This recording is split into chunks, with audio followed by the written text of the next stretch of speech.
Hello and welcome to the Ask the Geographer podcast series from the Department of Education and Outdoor Learning at the Royal Geographical Society with IBG. I'm Harry. In each podcast I'll meet geographers from around the world to ask them about topical events, timely publications and geographical research.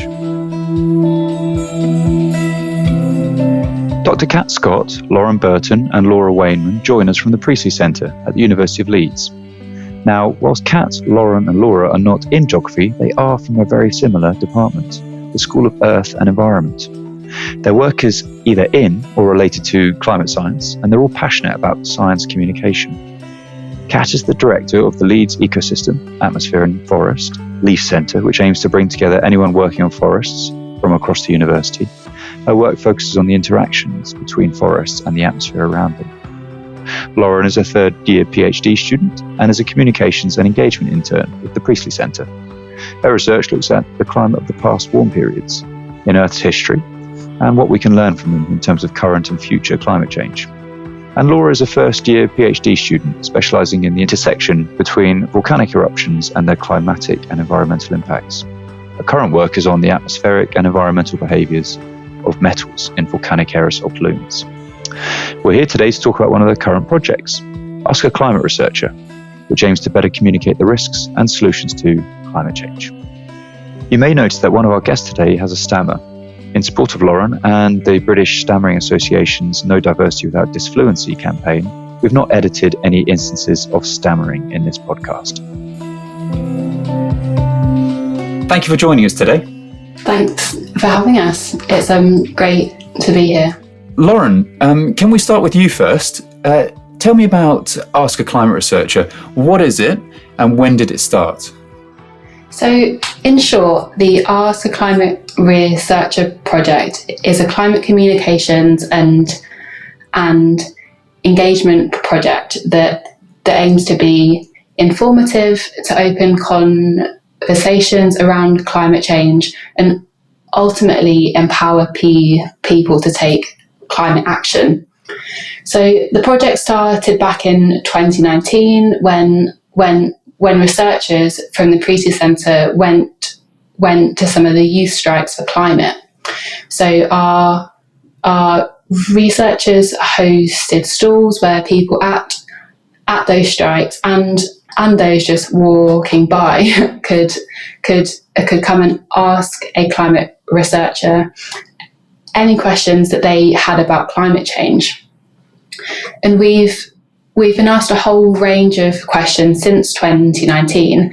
So last year we decided to make a series of short videos which answered some of those most frequently asked. So this video series is one part of the Ask a Climate Researcher project, and we also can continue to run in-person stalls both at the University of Leeds and around Leeds more generally. And the aim of these stalls is really to promote the research and the resources that have been created by the Priestley Centre on climate change. So we aim for this to be a stall where people can come with any questions that they have, any uncertainties or worries around the climate crisis. And then we do our best to answer those questions and to facilitate those discussions as well. So for example, we do this through a couple of games that we have on the stall, where we get people to rank the actions that they can take to reduce emissions. And we find this always really surprises people what the most important actions are. And then we also share links to a great series of videos and resources made by the Ask the Climate Researcher team. And this is for anyone who wants more information than we have with us on the day. So I'll pass to Kat to talk a bit more about these videos. Thanks, Laura. Yeah, so I was one of the climate researchers who was being asked. So I got involved in the project through the video series that the team were putting together.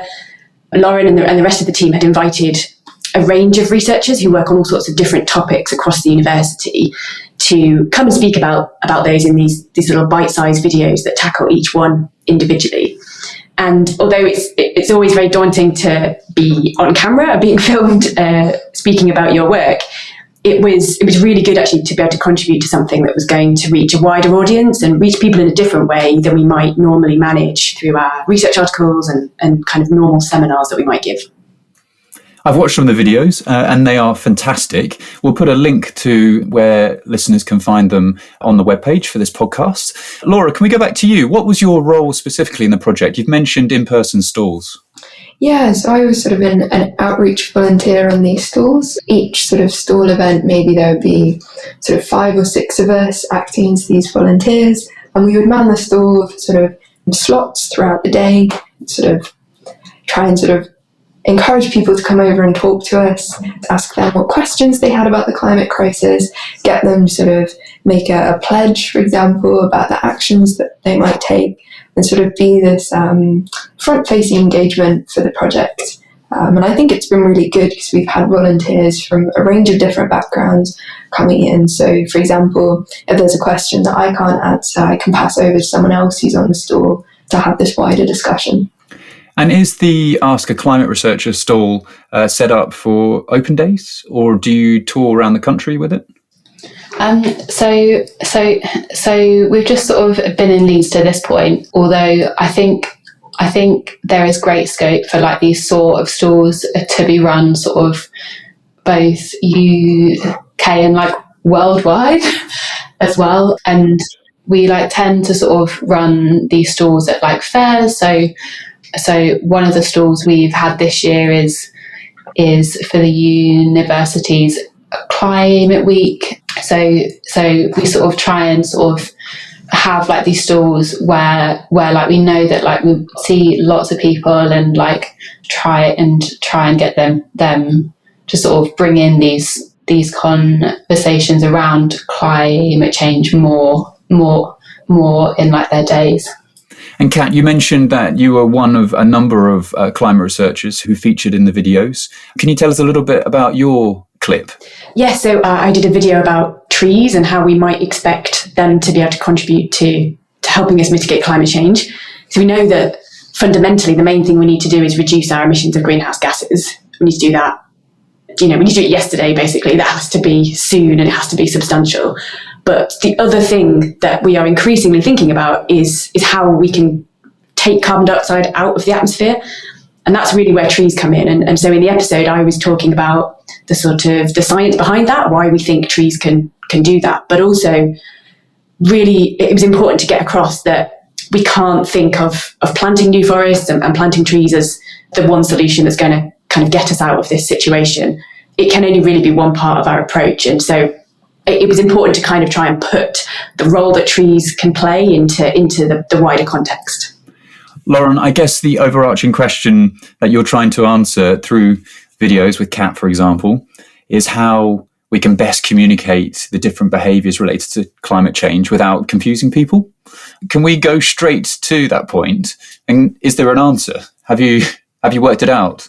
I would say that we sort of know much more about it now than how we perhaps would have approached these sorts of conversations 5 or 10 years ago. So I would say that like the most important thing when like we talk about climate change is to know your audience and then to adapt your conversations to make sure that you really engage them.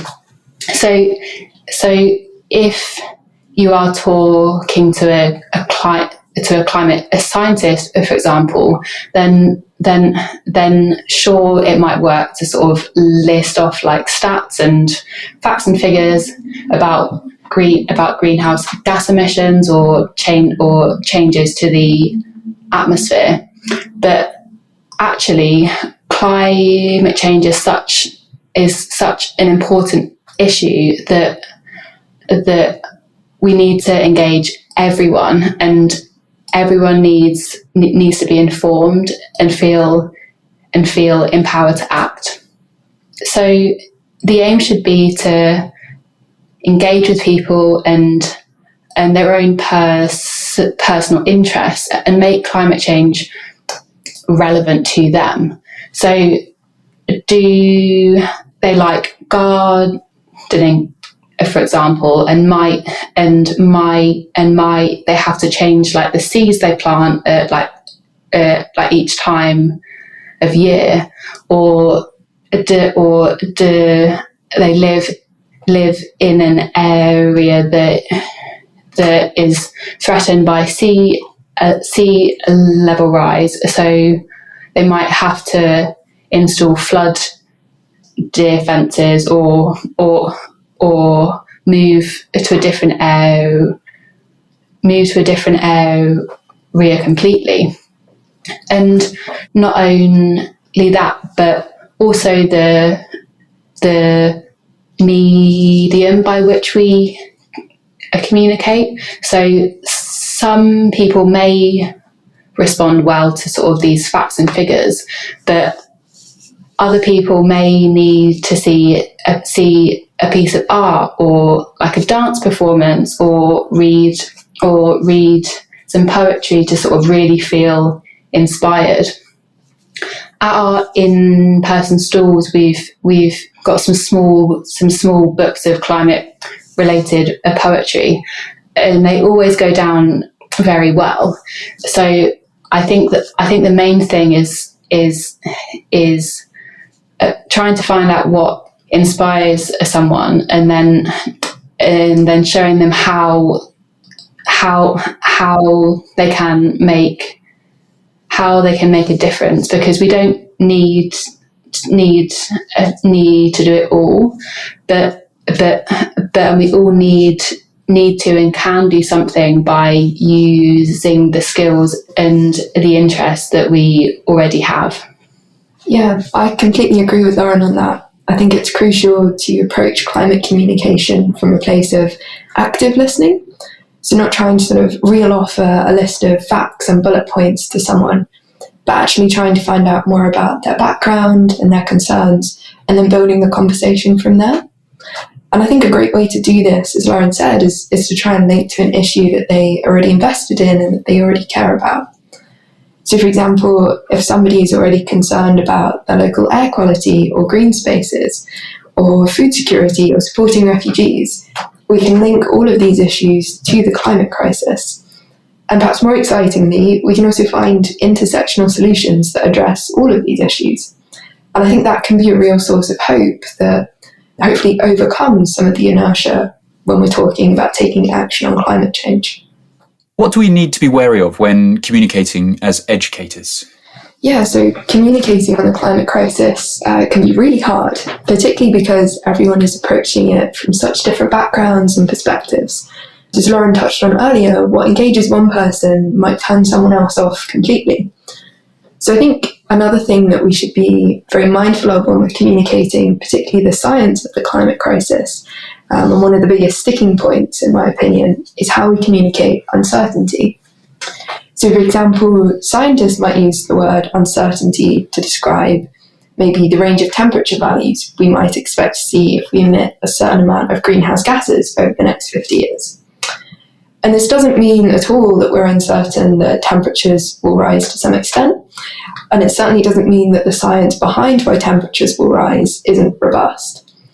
But I think sometimes this uncertainty can be taken out of context in many different ways. So whether that's focusing too much on the fact that there is uncertainty to argue that we don't know enough to act, or even on the flip side, I think sometimes not acknowledging this uncertainty enough can feed into a more sort of doomist view that we're certainly on the brink of collapse. So I think communicating this uncertainty in a way that's accessible and a way that's responsible is incredibly important, but can also be really challenging. Lauren, do you have any thoughts? Yeah, definitely, and this also feeds in to the message that we want to get across. So we know that tactics have changed from sort of this outright a denial of climate change, more towards the delaying of taking action, and also towards doomism. And this doomism can be just as dangerous as outright a denial of climate change, because it can be very scary and almost paralyse you from taking action. it's sort of key here that you can't be scared or shamed into taking climate action.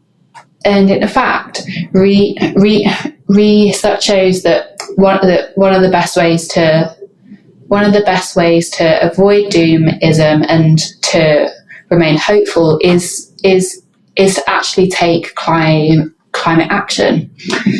This then becomes a sort of positive cycle where you feel even more hopeful because you are doing something to try and tackle climate change, and this then spreads to those around you.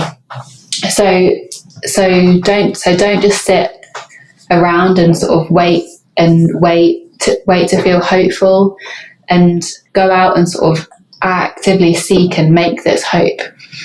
And I think sort of linked to this is every climate story we see in the media and in every class or lecture that we give should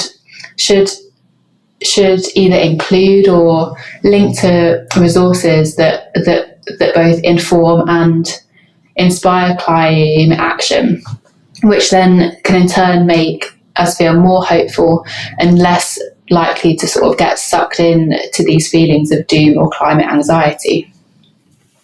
You've just reminded me there of a great book I read last year, and we've done some work on, called Big Gas's Small Effect, by a couple of German academics, called Christian Serra and David Nels. And it was exactly on that point, Lauren, about not being sucked into the doomism and trying to actively seek out and be positive about solutions to climate change. Kat, you mentioned earlier that we need to get emissions down, clearly. Can you tell me some of the ideas out there that can do this? And I'm going to turn that back onto the listener. As you listen to Kat, can you think about what you can do and then do it after you've heard her response? Yeah, so there's a couple of things here, because I guess one of the issues is that for a lot of people, our lives are really complicated, we do so many different things, and actually for most people it's quite difficult to know which parts of your lifestyle are really contributing the most in terms of greenhouse gas emissions. Most things that we do will be contributing in some way. But if that applies to you and you're not really sure where to start, it's a good idea to have a look at something like a carbon calculator or an environmental footprint calculator. There's lots of them online, and most of the time you can just answer a few simple questions and it'll give you a kind of a breakdown of where most of the greenhouse gas emissions in your lifestyle are coming from. WWF have a particularly good one, so you can search for that online, and that will give you some ideas about things you can do to try and reduce your emissions. But the fact that the best thing to do as an individual is going to be a bit different for everyone, it doesn't mean that there aren't some kind of broad brush things that actually will help no matter who you are. So things like reducing the amount of meat and dairy in your diet is always going to help. That will get your kind of food footprint down, and generally trying to consume less, not in terms of food, but just in terms of products that you buy. So either getting secondhand things, trying to rent things rather than buy them for the first time. So just kind of using less, basically. And in the UK, actually, our biggest emissions sector collectively, it comes from transport. And so the majority of that is on-road vehicles. So this means that for any of us, reducing the amount of kind of individual car journeys you take is always going to be a good place to start if you've got a petrol or a diesel car. And buying an electric car isn't necessarily an option that's open to everyone at the moment. So thinking about transport, it's a good example of where individually you can have the motivation and you can really want to make a difference and get your emissions down by reducing journeys or reducing journeys in your car. But actually having the public transport infrastructure there to support that and enable people to make that decision is a bit of a postcode lottery at the moment in the UK as to how kind of feasible that is. So I think that's a good example really of where we need the sort of public pressure from individuals to kind of say, we want to make this choice, but at the moment we can't because those services aren't there. And it's that kind of sort of collective voice that will enable some of the changes that need to happen at a larger scale to enable people to make that choice in their kind of day-to-day lives. Laura, when the videos went online, I especially liked the response. The best way to tackle climate change is to understand who's making money from it and to take the fight to them. Do you have a number one response or number one video? Of course, cats, but anyone else's? Of course. Yeah, so I really liked the part in the video where we touch on working this from across a whole range of levels to address these issues and find solutions. So I would say, sort of along with the individual actions that Kat's just mentioned, it's also important to address the structural and the systemic issues that are contributing to the climate crisis. And that often these extend way beyond us as individuals, even if they still impact us as individuals. And I think this is really where both the power and the beauty of collective action comes in. And this can come in many different forms, from protesting and direct action, from local groups coming together to put pressure on more local issues, or even just through online communities working internationally. And I think it's this sort of growing sense of public engagement and pressure for solutions that's important for setting the political agenda that we need higher up to drive these systemic solutions. So I think being part of collective action in some way is just also a lovely way to find friends and to combat some of the anxiety and the loneliness that can come with facing the climate crisis. And I know that this has really sort of transformed how I've been feeling about the climate crisis, being involved in more collective action, like the Ask a Climate Research project. Kat, Laura's mentioned collective action there. She's talked about public action and a political agenda. Is the solution legislation then? I think it's important to remember that nothing is going to be the sole solution to the problem that we've got. But I do think legislation is important to have. Firstly, because the legislation itself and the detail it contains can be really useful, specifically in driving change to happen. But also because it means then that citizens and organisations have the power to kind of hold their governments to account if they aren't meeting the legally binding commitments they've laid out in the legislation. So I'm not really sure how aware people are of this, but in the UK, we have something called the Climate Change Act.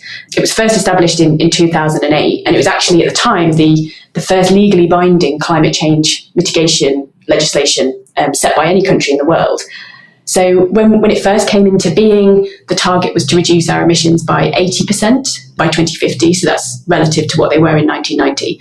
But then a few years ago, it was updated to say that we're going to reduce them by 100%. So that's basically this net zero level of emissions. So we've reduced our emissions by all of what they are. But one of the crucial things about this legislation is that it's not just about thinking about 2050. It actually sets out it requires the government of the day to be setting these kind of 5-year carbon budgets and having a plan for how it's going to meet them. And so last year, there was actually a High Court ruling about the government's most recent climate policy that it published called the Net Zero Strategy. And some campaigners had said that they didn't think that actually the strategy contained enough detail to be meeting the legal requirements that the government had to kind of demonstrate that it had a robust plan to meet this carbon budget.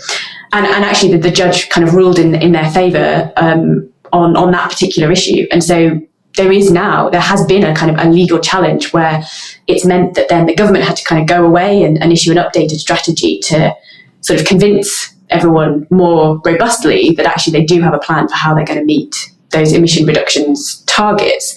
And I think without that being kind of legally binding legislation, there would have been no kind of means to make that happen. We've missed the 1.5 degree target, some are now saying. Is that true? Yeah, so I think the first thing to acknowledge when we read headlines like that is that they are really scary. And to a certain extent, the media love a sort of sensationalist headline. But certainly when I first sort of saw reports of this coming out, my stomach dropped a bit and I was like, oh, gosh, But I think actually it's really important to acknowledge, first of all, the 1.5 to 2.5 in some ways are sort of arbitrary round numbers that we've chosen. And that just because we might pass 1.5, this doesn't mean that we shouldn't aim for 1.6 or 1.7 or 1.8. Really, the driving aim is just to keep the warming to the lowest number that we can. So if we do pass 1.5, at no point should that be a signal to give up. And really every point of a degree really does count in terms of minimising the severity of the impacts that we might expect with this warming. Absolutely. And the framing of this 1.5 degree target, which comes from the Paris Agreement of 2015, is crucial. And the media have a huge responsibility to report it accurately. And from a scientific perspective, it's important to remember as well that the climate varies and naturally, both within and between years. So you may have heard of El Nino events, for example, and during El Nino years, the global average temperature is higher than what would normally be expected. So, because of a phenomena like this, we may exceed 1.5 degrees of warming for 1 year, but this does not necessarily mean that we've missed the 1.5 degree target, because climate science works on longer timescales than that. And this is why it's so important, as Laura said, for the aim to be to limit warming to the lowest possible level, and to not give up hope if we do meet or exceed that 1.5 degree target. The aim is certainly to limit warming to the lowest possible level. Kat, what are your hopes then for Ask a Climate Researcher? So I think this is such a kind of varied set of videos, at least from the part that I was involved with, and they're all available on YouTube now already. So it's my hope really that kind of series of videos can take on a bit of a life of its own, and because it's there and it's available, other people that we've been sharing it lots with people, but other people that we don't know could find it and start using it and sharing the videos whenever they want to communicate about climate change, because each one is so short, it can be just kind of used as an introductory snapshot into a particular issue. So we'll keep sharing it, but I think really we want to kind of get the message out that it's there and it's for everyone to use. So what do you hope for, Laura? Yeah, so I guess I hope that the breadth of people that we can engage with continues to expand, particularly in communities that are directly related to the university. And I think to do this, we're going to have to employ using even more diverse platforms and mediums to do this. And so I'd love to see some more artistically driven projects being set up. And if anyone has any ideas for this, we'd love to hear them. Finally, Lauren and anyone else, what's in store for the project? Is it to be extended? Is there a phase 2? So the project is growing all the time, which is really exciting. So we've already made a standalone video on the connection between the climate crisis and the cost of living crisis. And we've also made 2 further mini video series. One of these looked at COP27, the large climate conference in November of last year, and the key themes which were to be discussed at this conference. And the second mini series is with Chris Stark, the chief executive of the UK's Climate Change Committee. And this sort of looks more towards the policy and the legislation side of things. But I think the key is that this project is sort of built upon engagement with people like you and everyone listening. So we'd really love to hear your questions, which may be included in a future series. So watch this space. You can get involved with the project by using the hashtag Ask a Climate Researcher on social media, and also find out more on our website, which is climate.leeds.ac.uk. Kat, Lauren and Laura, thank you very much for joining us today. Thanks for having us. Thanks for listening. If you like this podcast, please subscribe to the Ask the Geographer podcast series on iTunes and SoundCloud.com. Be inspired and stay informed with the Society's wide range of resources, many of which are free. School membership unlocks access to other excellent resources, including online lectures, and many other tailor-made benefits for teachers and students. Access our resources at www.rgs.org/schools.